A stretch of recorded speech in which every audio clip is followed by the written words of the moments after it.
Imphal East District Police amadi Special Commando ki apunba team amana ngarang numedang Andro Police Station akonba Ngariyan Hill Range da thiba humbada nongmai maru yauna pokhai baya polam kaya fagat pangamkre hairi police ki fangba paw amagi matung inna ngarang numedang pung taruk tagi taret fawba Ngariyan Hill Range ki saruk oiriba Andro dagi Ngariyan taba yaba lambida saramba khangpok Sangsingda Imphal East District Police amadi Special Commando khabaiso yapunba team tarani thoina thiba humba ki thabak chetakhi Thiba humbadu da Don Bosco School building oiramaba hauzikna sizinnadraba building asidagi khanong chupthang basarukta meter chamaga kuntra rom chatlaga mongsong marakta leiramba bora khaw amagi manungda khusukulai kaya yauramba thengnakhi bora khaw adu da insas rifle ama kapayariba nongmai maru tarani thoi atopa kapayariba nongmai maru mari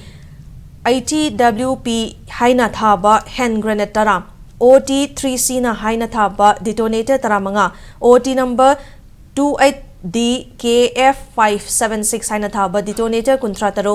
high explosive bomb ani ammunition mari